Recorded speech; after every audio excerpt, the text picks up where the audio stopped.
Welcome to the second installment of Talent Leaders. I'm Janet Meek, CEO of JSMAssociates, and I've got a special guest with me today. Her name is Lori Sylvia, and she is the CEO of Rally.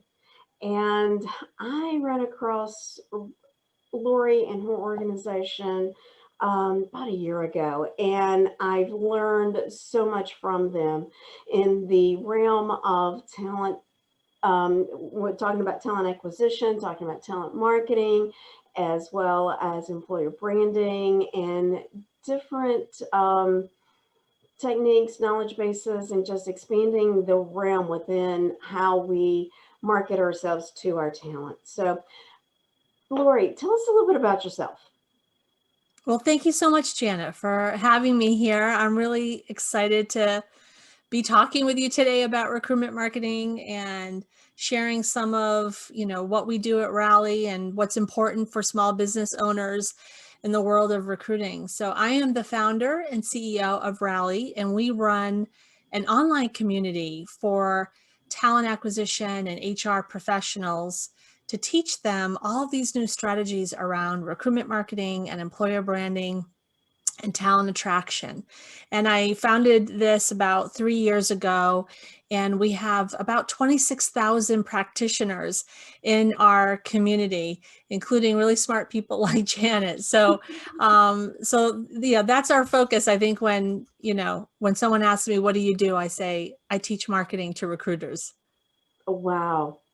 And like I said, I've learned so much from you and your organization.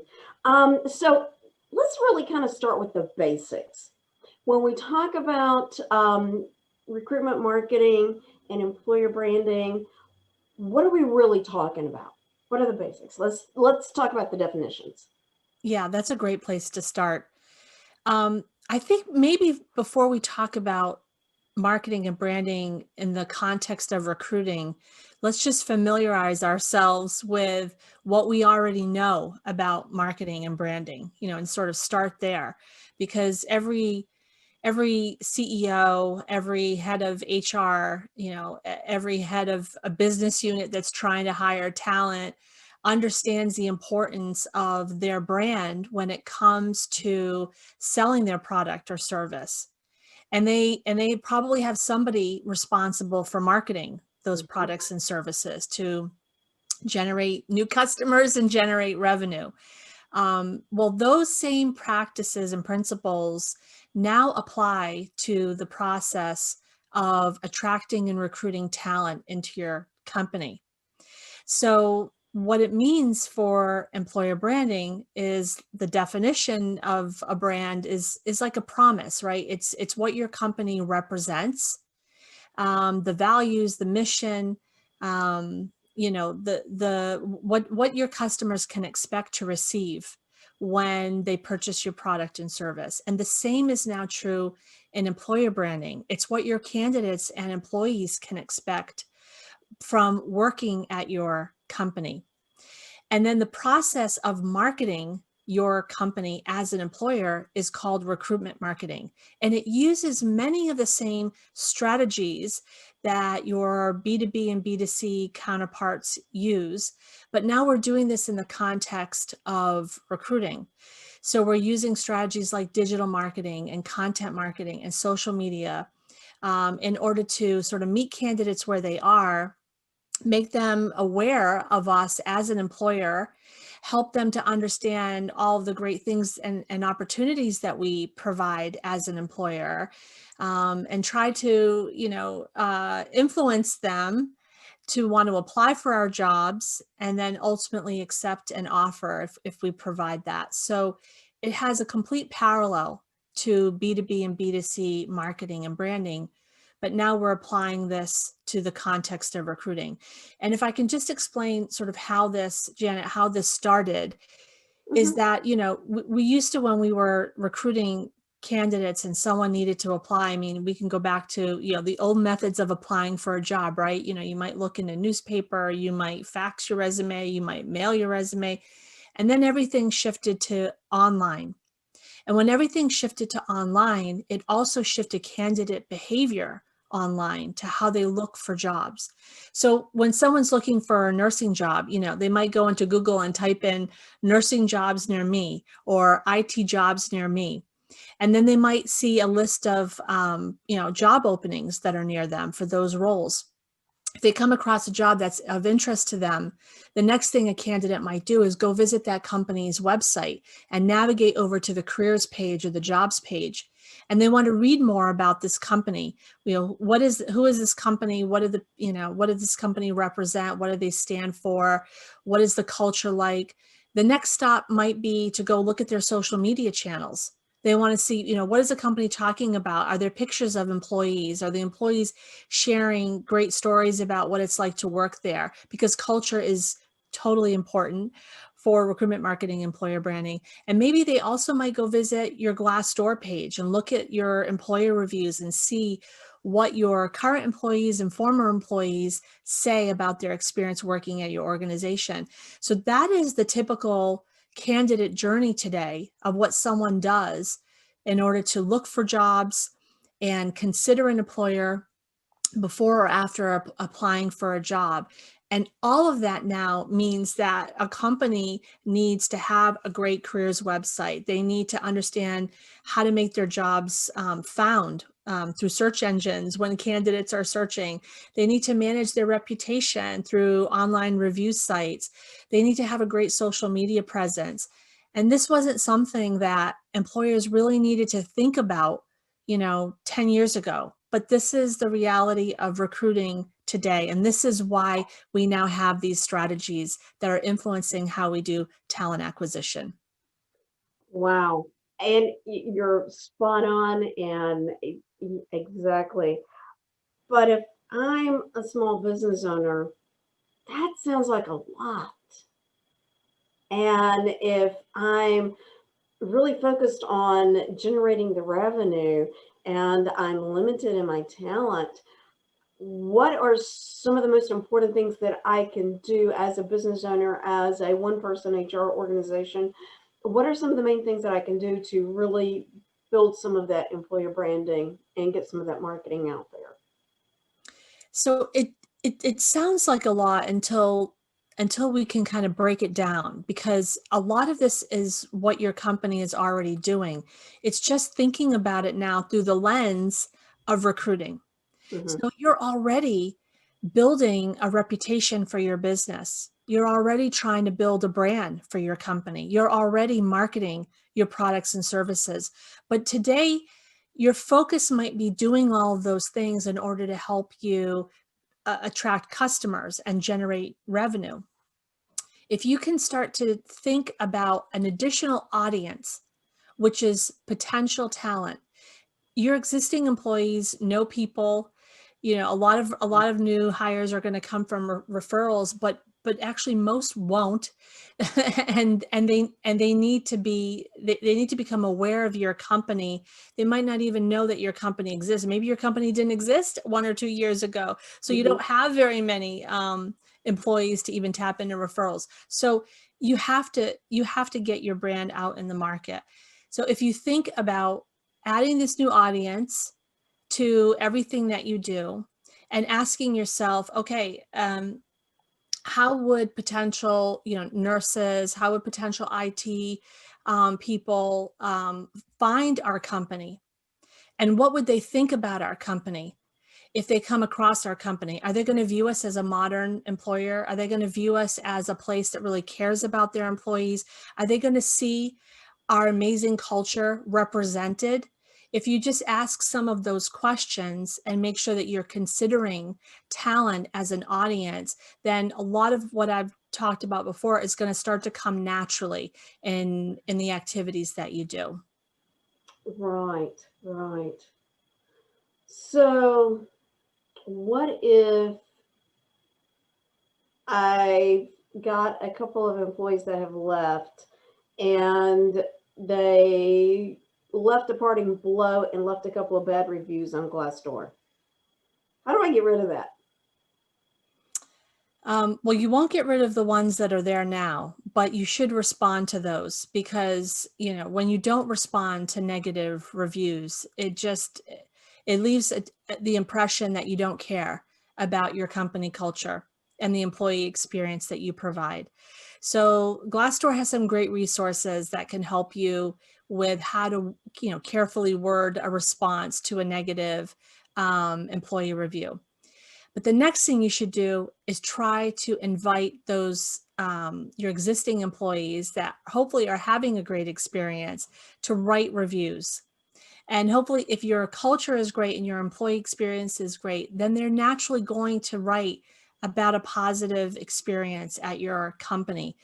And so if you invest in culture, if you invest in your employee experience, then you will see that those will very quickly overtake anything negative that, that's from the past. I think candidates today know that not every employer is perfect, that, there are good points and bad points, but the most important thing is that you're authentic and transparent about your culture. And some people will absolutely be attracted to that and want to work with you, and they'll be the great fits. And some people will be repelled by that. They won't want those long hours or to have to meet the expectations that you have for everybody in your company. And that's fine too. Better to know upfront.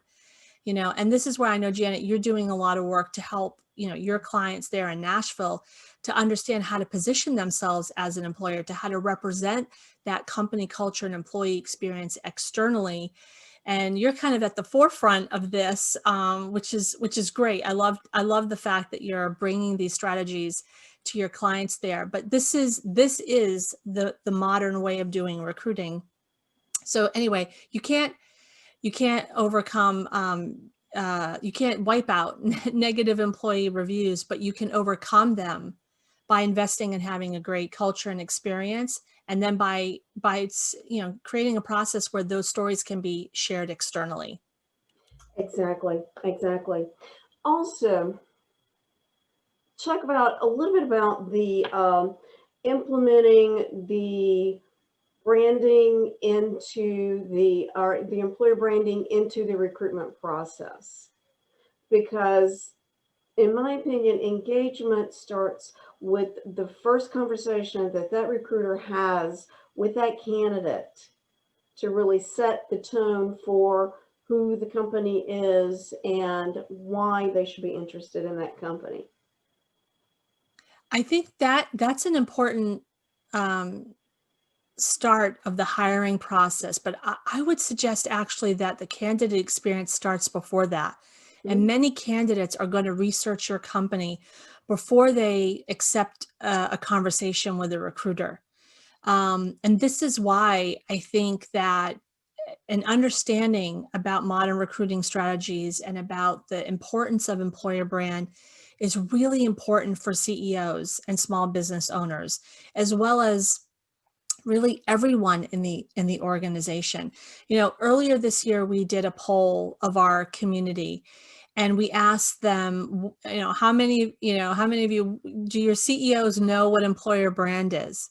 And these, again, are people in our community, right? These 26,000 people who, like you, really understand these strategies and are just sort of, increasing your knowledge and your depth of knowledge around these strategies. But these are generally not people that are new to recruitment marketing and employer branding. And they said only 61% of their CEOs know what an employer brand is. Wow. I was really surprised by that. Wow. By that. So it's no wonder that, local businesses, startups, that the leaders of those companies are unfamiliar with this. So I think it starts there. Mm-hmm. And it starts with really, every small business, no matter your size, I think it starts with understanding what are your values as a company.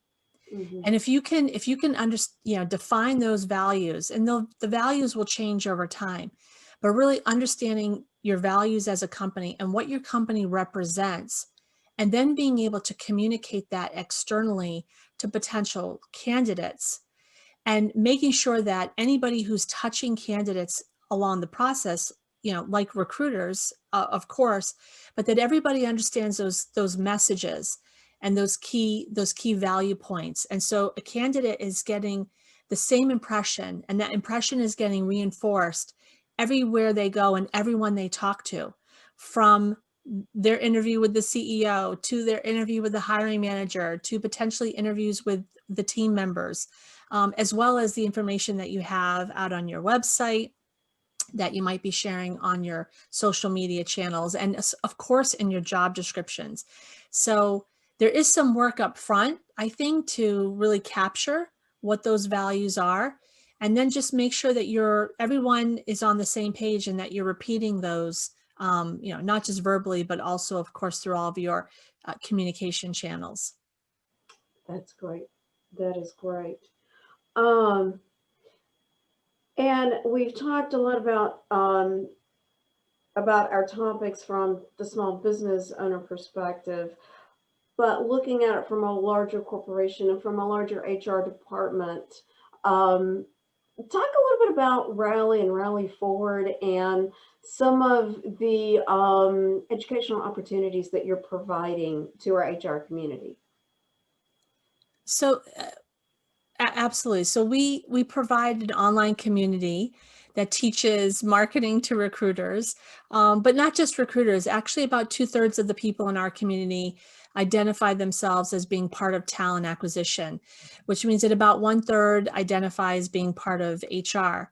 And they have every kind of role, Janet, that you can think of. They're, in HR operations or an HR manager, or a recruiter, or a recruitment specialist, or, et cetera, et cetera. A small number of them have a full-time job doing recruitment marketing and employer branding, because what I am seeing is that, mid-size and larger companies are starting to add a dedicated person on their team to have this responsibility to do recruitment marketing. But for everybody else, it's a strategy. It's one of a million things that they're responsible for. So we provide idea books and how-to guides and case studies, and we put on webinars once or twice a month. And then we also do a virtual conference twice a year in May and December, and all of those resources are free. So, I definitely encourage anyone in your community to come over to rallyrecruitmentmarketing.com and check out those resources. We offer some paid training for those that need to, that want to go deeper into topics. So we have some online digital courses and workshops and those kinds of things. But the far majority of resources that we share are free, because we're really trying to help everyone in HR and talent acquisition to modernize their approach to talent attraction. And so we want to reach as many people as we can with those educational resources. That's awesome. That's awesome. I'm actually an active member of our local MT SHRM organization. And I know that some of the events that you do actually provide some HRCI credits. Yes. Yeah. All of our virtual conferences and webinars provide SHRM and HRCI credits. So we're an approved educational provider. Actually, I was totaling it the other day, and I think we passed 2,000 credit hours that we've awarded to practitioners. Yeah. In the last few years here since we started Rally. So I think we must be the #1 source for learning about recruitment marketing and employer branding in the industry, which I'm really proud of. Awesome. That's incredible. Incredible job, Lori. Thank you. Thank you so much for joining me today. And there again, to find out more, your website is rallyrecruitmentmarketing.com. You got it. So great. Thank you, Lori. Thanks, Janet.